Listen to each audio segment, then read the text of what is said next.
The warship floated at the edge of Allied space like a ghost, its massive blackened hull scarred and twisted as if it had been dragged through fire.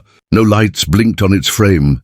No signals came through the comms. Just a cold, silent shape drifting closer to the orbital stations. Every scanner read the same message again and again. No life signs detected. No response. No crew. Nothing but a hollow machine returning from a place no one survived before. The Rift. The ship's name still showed faintly on its hull, covered in ash and cracks. And that was enough to make the entire command center fall silent, because this ship wasn't supposed to come back at all. Around the orbiting station, patrol crafts formed a wide ring, their floodlights cutting through the darkness, moving slowly like they were approaching a tomb. The docking officers whispered through secure lines, their voices shaking. No one wanted to be the first to step on board, because everyone had already accepted what it meant. A crew lost to the Rift never came home alive. The fleet commander stood on the control bridge, his hands behind his back, staring at the floating ruin. In his mind, he saw the last transmission this ship had sent, static, a single scream and silence. That was weeks ago, and now the same ship returned alone, like something out of a nightmare. The retrieval team's shuttle moved toward the warship with cautious thrusters, like a small insect approaching a dead giant. Metal arms reached out, locking onto the damaged hull. Inside the shuttle, soldiers sat in silence, hands gripping their rifles tight. The air thick and heavy. One of them whispered, "This isn't right," but no one answered. Their helmets reflected the faint glow of the burning hull outside. The docking tunnel connected with a hiss, and a red light flashed above the airlock, sealing them inside with whatever waited beyond. The first soldier pushed the hatch, and it opened with a groan that echoed through the tunnel like a warning. Darkness swallowed their lights as they stepped in, their boots splashing in water that shouldn't have been there. The corridors were twisted, smoke clung to the air, and walls bore claw marks that didn't belong to human hands. The ship was dead, but something about it felt alive, like the shadows themselves were breathing. Every step deeper into the warship made their skin crawl. A medic scanned the air and shook his head. No breathable atmosphere, but faint energy spikes ran through the deck plates like a weak pulse. The ship shouldn't have had power left. Yet something inside it was still beating. On the outside, Command watched the retrieval feed on giant hollow screens. The audio was a mess of static, the video flickering, faces blurred by interference. Someone in the control room muttered that they should turn the ship away, push it back into the void, let the dead rest, but no one said it louder than a whisper. Orders had been given. They had to find the crew, even if it was only bodies. Inside the ship, the team reached the central bay. Once a bright white space, it now looked like a broken cathedral.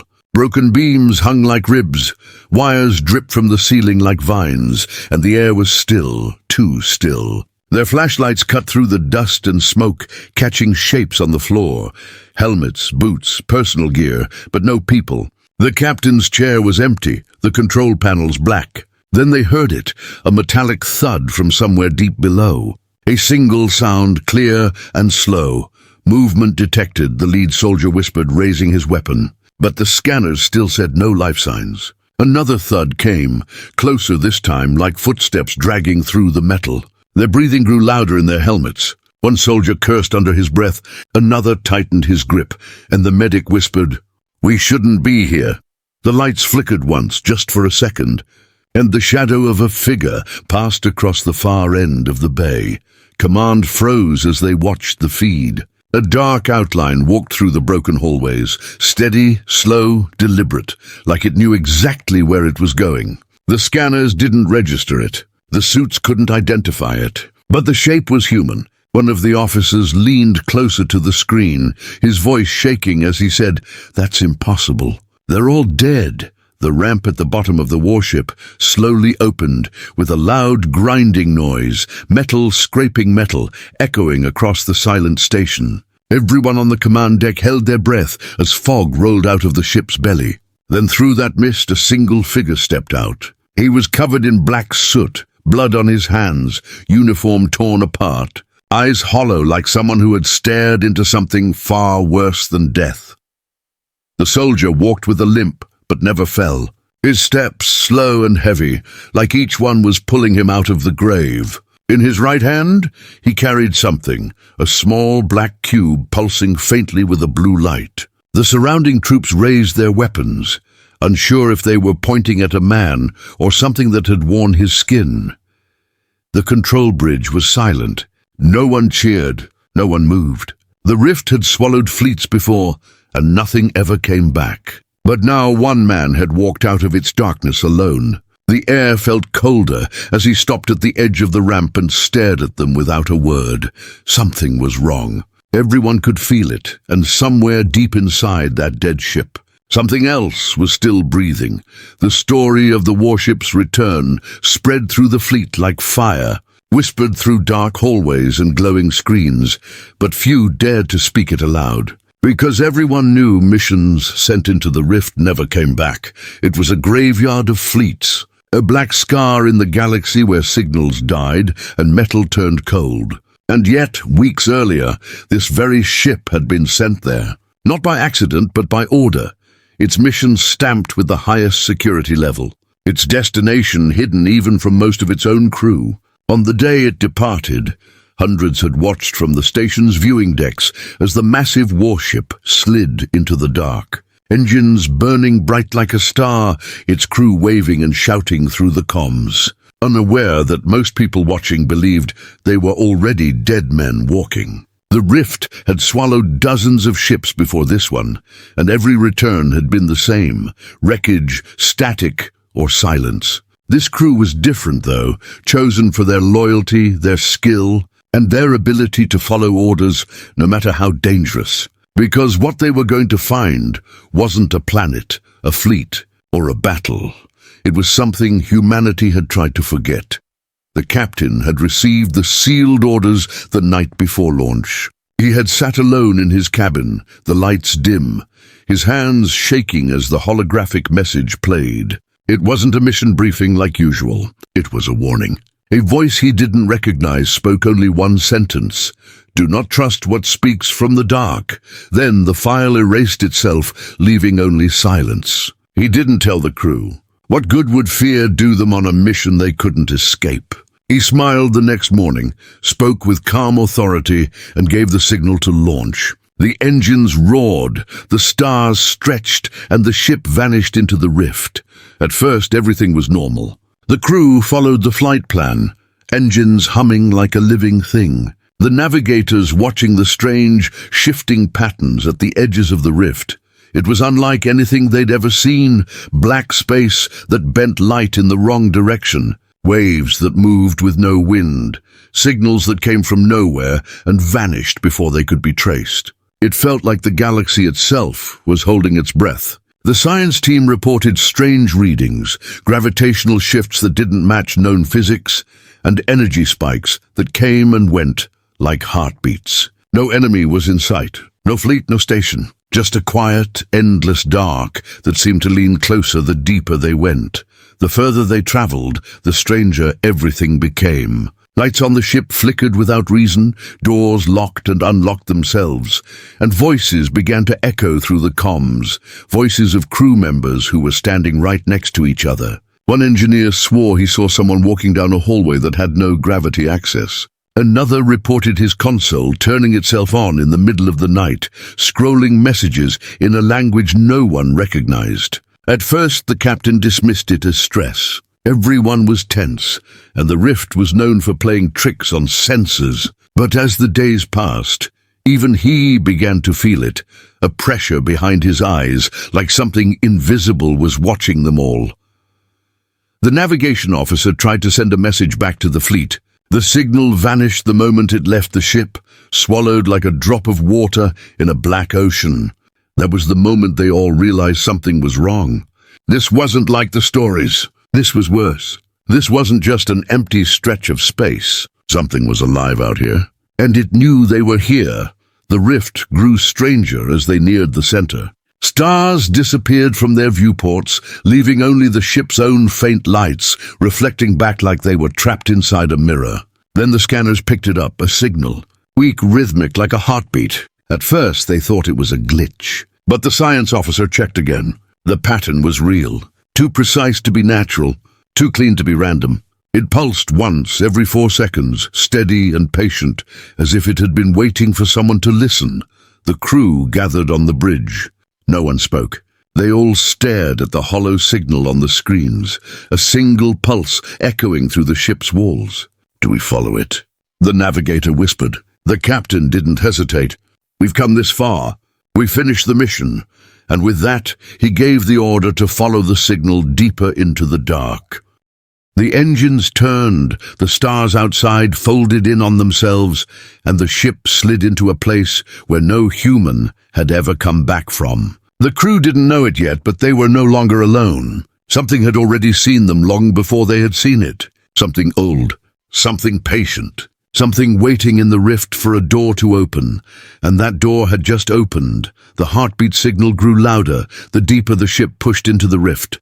No longer just a flicker on their screens, but a vibration running through the walls. Steady, almost alive, like the ship itself was being pulled towards something it couldn't refuse. The crew moved through the dim corridors in silence, helmets on, rifles ready, but nothing showed on the sensors. No ships, no planets, no heat signatures, just that endless pulse coming from the dark ahead. The captain stood at the command bridge, staring through the forward viewport, but there was nothing out there. Only a black fog that swallowed starlight and twisted space like water pulling down a stone.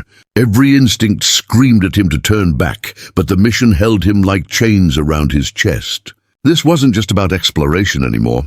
Something was calling them. Then the fog opened. It didn't shift like a cloud or ripple like a storm. It peeled back like a door, wide and slow, revealing something that shouldn't have been possible. A structure floating in the void. Massive and silent, older than anything they'd ever seen.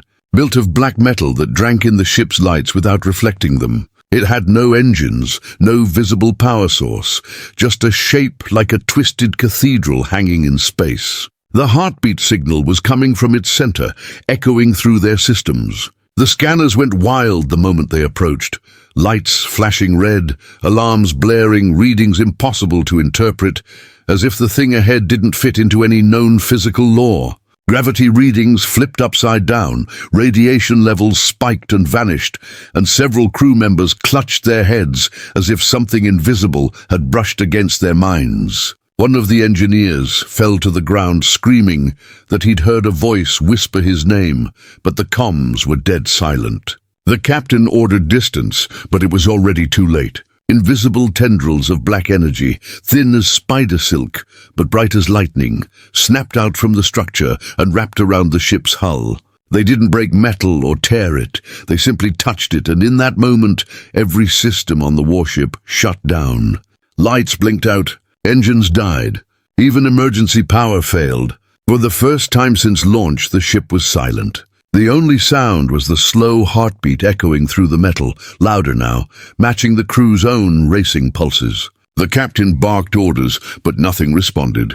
The ship floated helplessly as the black tendrils pulled it closer to the structure, slow and deliberate, like a predator playing with its prey. The bridge windows began to frost over, despite stable temperatures. One of the navigators said she saw something moving in the fog outside, long, thin shapes crawling over the hull, too fast to be human, too silent to be machinery. The security teams were dispatched, their lights cutting through the smoke-filled corridors, but every camera feed glitched as soon as they left the bridge. In the lower decks, footsteps echoed without a source. Crew members reported hearing breathing behind them when no one was there. One soldier shouted that he saw something climbing on the ceiling, but by the time backup arrived, the hallway was empty, only a few drops of frozen water falling from above.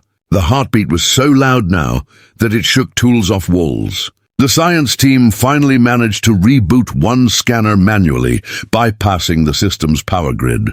What it showed made them fall silent. The structure wasn't just outside, it was inside. A foreign energy signature had seeped into the ship itself, like veins spreading through metal, mapping every deck, every hallway, every beating heart. They weren't just trapped. They were being studied. The captain gathered the senior officers. Their faces were pale, their hands shaking, but their training kept their voices low and calm. "Whatever this is," he said, "it wants us alive." But no one felt safe. One of the officers whispered, "What if it wants more than that?" The question hung in the air like cold smoke. Then the lights flickered on for a single second. In that second they saw it. A shape standing at the far end of the bridge, tall and thin, with no face and no sound, like a shadow burned into reality. And then it was gone, leaving only the hum of the heartbeat and the stench of cold metal.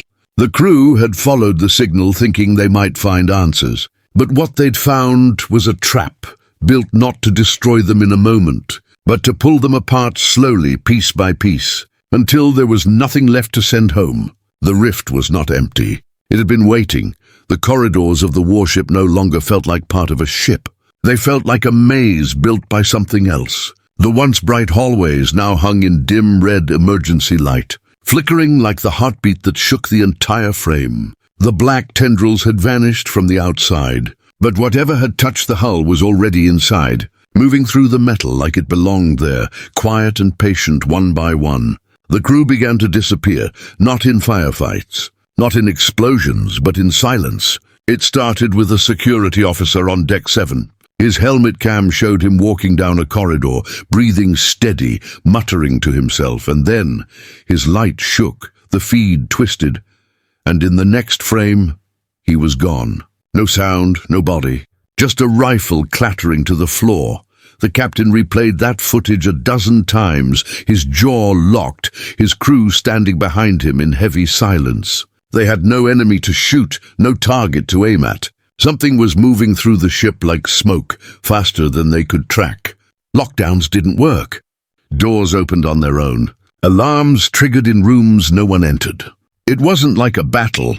It was like the ship was being slowly erased. By the third disappearance, fear started to spread like heat through steel.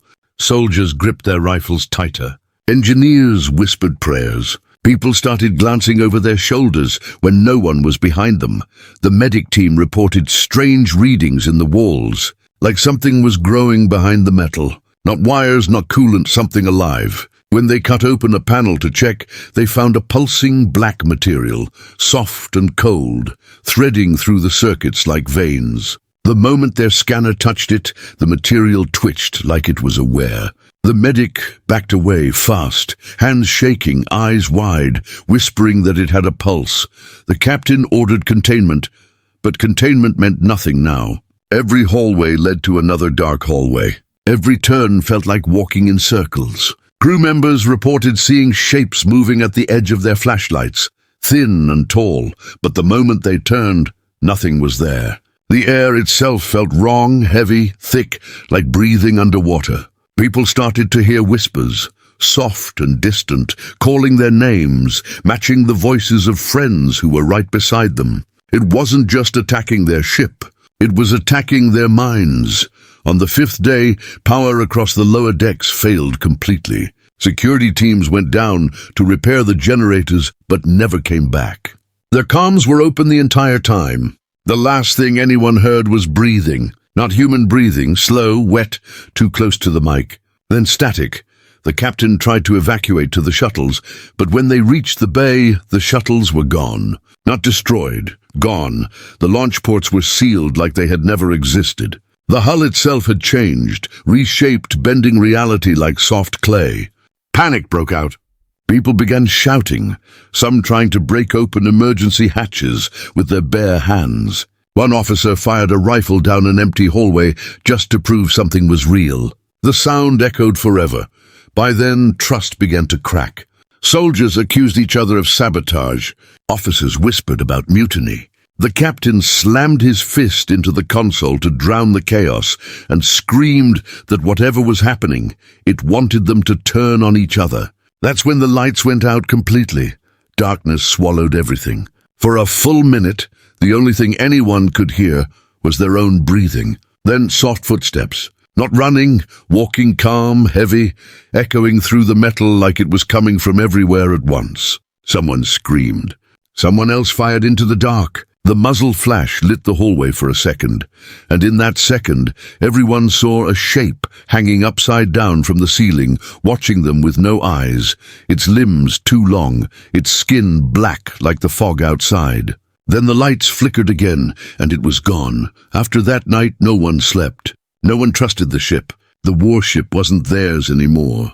It belonged to something else, something that moved between walls and shadows, something that could whisper with the voices of the dead and make metal bleed. Crew numbers dropped every hour. The ship's logs showed names vanishing like ink fading off a page. By the end of the 7th day, there weren't enough people left to keep the engines running.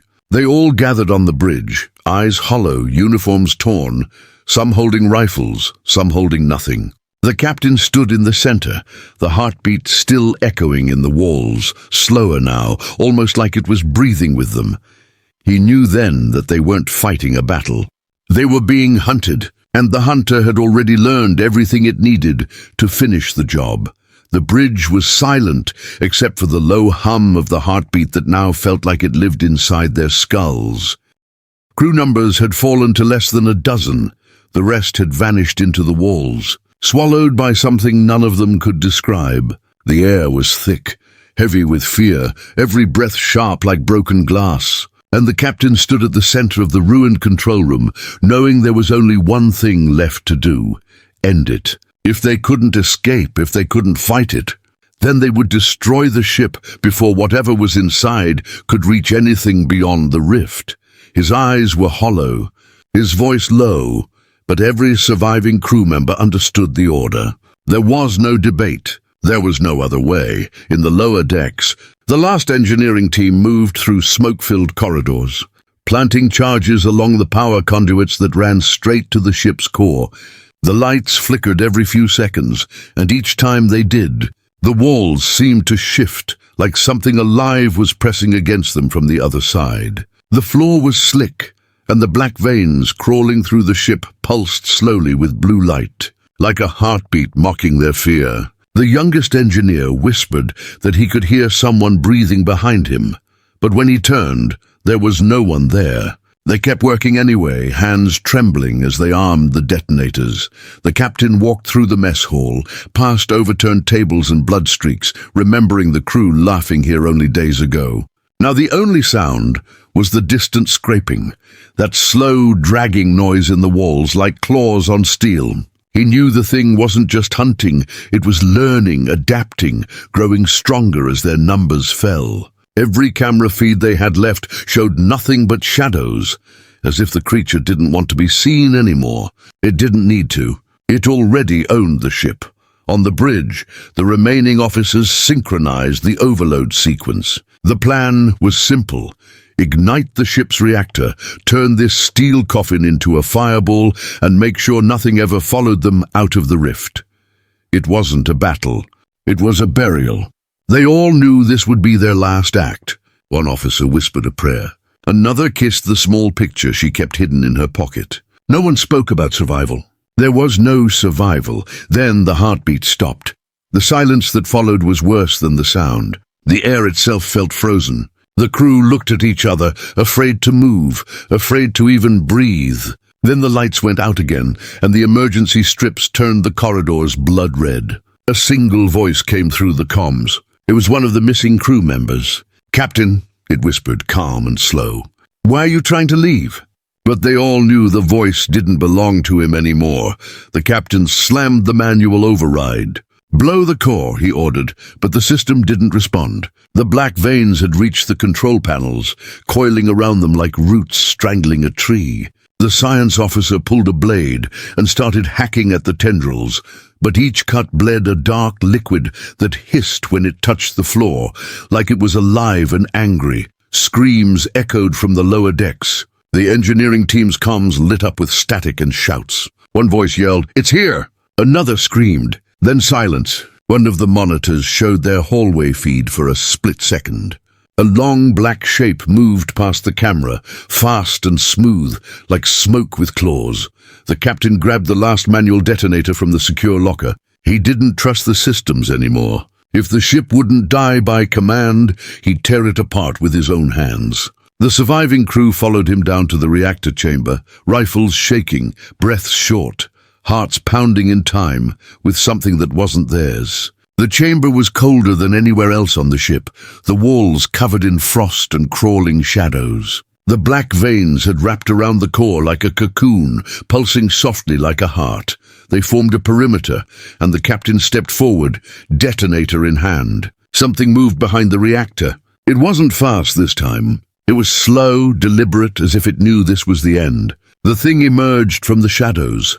Taller than a man, thin as a wire, skin stretched tight over nothing. No face, just a mouth that didn't move, but still whispered in a voice that wasn't real.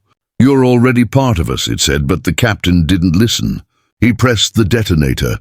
A white flash tore through the corridors, a roar louder than anything the crew had ever heard, fire swallowing metal, shadows burning in a single breath. The warship's core split open, and for the first time, the heartbeat stopped for real. But in the blinding light, as the world turned to ash and heat, one man stood still, eyes locked on the thing dissolving into smoke. He didn't know why he was still breathing. He only knew that the ship was dying, and the rift was finally quiet. The ship drifted in silence, broken and burning, its once proud frame now a cracked skeleton floating in the endless dark. The explosion had torn through every deck, fire flooding the halls like a storm, and yet against all logic, it hadn't completely destroyed the warship. The heart of it still lingered in the black, cracked but not dead, and out of that ruin walked a single man. His boots dragged over scorched metal, each step echoing through empty halls that once held hundreds of lives. His uniform was torn, his face burned and bloodied, his breath shallow but steady, his eyes hollow, carrying the kind of silence that only comes from watching everything burn. He didn't know how he survived. One second he'd seen the light swallow the world, the next, he was standing in what was left of the reactor chamber. The walls around him melted and twisted like wax. The black veins turned to ash, the thing gone. The heartbeat was silent now, not hidden, gone. The air was still and heavy, like the rift itself had finally taken a breath and let it go. Bodies lay in fragments, equipment torn apart, and the once unstoppable warship now floated like a coffin lost in space. The man moved through the ruined corridors slowly, one hand pressed to his side, where blood still leaked through the fabric. Every door he passed was scorched, every screen dead. The silence was almost louder than the heartbeat had been, pressing against his ears like a weight. He stepped over the rifle of the last soldier he'd seen alive, over the broken console where the captain had stood shouting orders, over the blackened floor where the creature had whispered their names. His boots left streaks of ash behind him. In his other hand he carried something, a small black cube, smooth and pulsing faintly with blue light. It had survived the explosion. He didn't remember picking it up, but it was in his palm, like it had always belonged there. The moment he touched it, he felt warmth spread through his arm. Quiet but real, like a heartbeat buried deep inside. It was the same pulse that had dragged their ship here. He didn't understand it, but he knew it wasn't dead. He reached the bay doors, the same ones that had refused to open days ago. Now they slid aside without a sound, as if the ship itself had surrendered.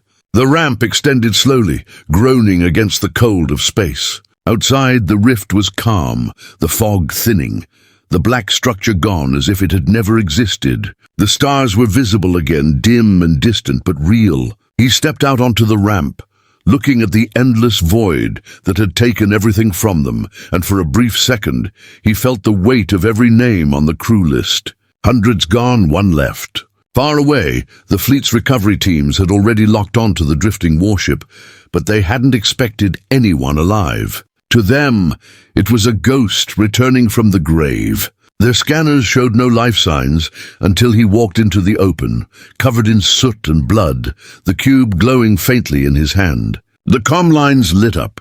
Voices shouted, shocked and confused. "There's someone there." One survivor, As their ships moved closer, lights cut across the burned hull, landing on the lone figure standing at the edge of the ramp.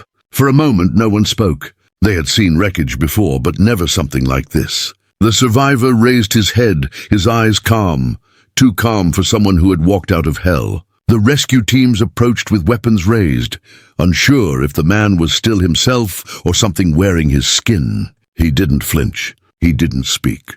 He simply opened his hand and showed them the cube pulsing softly like a living thing.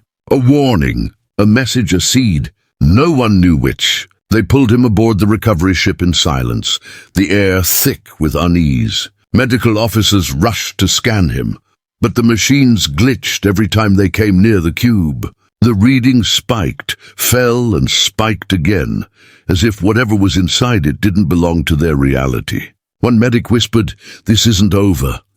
As the recovery fleet turned away from the rift, the survivor sat alone in the medbay, staring at the pulsing cube resting in his palm. It was warm, steady, breathing. He could still hear the whisper of the creature. Quiet, but clear in the back of his mind. "You're already part of us." Outside, the rift slowly closed, the fog folding in on itself, like a door being sealed. But some doors don't stay closed forever. Some wait, some remember, and in the darkness between stars, something had marked him. One man walked out, but he didn't walk out alone. The moment the recovery fleet touched the warship's surface, the station's entire command deck fell silent. No one expected to find anything alive. And yet there he stood at the edge of the ramp, a single man, burned, bloodied, and silent, holding a black cube that pulsed softly in his hand like it was breathing. The fleet's lights cut across the ruins of the hull, and for the first time in weeks, the rift itself was quiet. But deep down, no one believed that kind of silence lasted forever. As he was escorted through the docking tunnel, soldiers kept their rifles raised, even though he never resisted, because they all felt something in the air, something cold, something that didn't belong to space or metal. The survivor walked like a man who had seen too much, his eyes fixed on nothing, his steps slow but steady, and that small cube in his hand pulsed with a rhythm no machine could read. Inside the medbay, doctors surrounded him with scanners and lights. But the moment they came near the cube, every machine glitched, lights flickering, readings spiking and collapsing like the instruments themselves were afraid. One medic leaned too close, and for a heartbeat he swore he heard whispers, not through his ears, but inside his head, faint, distant, familiar, like the voices of the dead crew calling from the dark. They pulled him back fast, their faces pale. The survivor didn't react to any of it. He sat on the bed, hands clenched around the cube, heartbeat steady, almost too steady for someone who had survived hell. Command officers gathered in the debriefing room, watching the footage of his rescue. They argued in low voices. Some wanted to quarantine him, some wanted to destroy the cube. Some whispered about sealing the entire fleet and cutting it off from the rest of human space. But no one could explain how a single man walked out of something that erased entire crews. When they asked him what happened, he said nothing for a long time. His eyes didn't blink. His breath didn't shake. And then, in a voice rough and quiet, he said, "It never wanted the ship. It wanted to come through." Those words were enough to make the entire room freeze. The officers exchanged quick looks, but no one spoke. They didn't know what it was, and they didn't want to. A council order came down within the hour. Seal the warship, erase the logs, classify everything. The rift was to be declared unstable, dangerous, off-limits. But men in dark suits from divisions with no name came for the survivor that night. They took the cube and locked it behind 5 security doors, whispering words like containment and protocol breach as they disappeared down the hall. But the survivor knew it was already too late. That thing didn't need the ship anymore. It had already marked him. It had already crossed a line. Late that night, as he sat alone in a dark observation room, staring at the stars through the glass, the cube's pulse still echoed in the back of his mind, even though it was no longer in his hand. He pressed his palm against his chest, and for a second he felt it, one soft, steady beat beneath his skin that didn't belong to him. Elsewhere on the station, the lights flickered. Security teams reported strange energy spikes in sealed hangars. A technician working near the containment unit claimed to see a tall shadow in the corner of his eye, but when he turned, it was gone. The cube was locked in a chamber surrounded by reinforced walls, yet its faint pulse could still be heard if you stood close enough. One by one, guards began requesting transfer away from the sector. The council thought they could bury the truth. They thought they could close the door and forget what lived behind it. But some doors don't close, some follow. And as the survivor stood by the window, watching the stars burn cold, he whispered to himself, not out of fear, but because he understood now. It's coming, and somewhere far beyond the edge of human space, deep in the rift where no light reached, something opened its eyes. The heartbeat began again. Only this time it wasn't just calling him. It was calling the galaxy.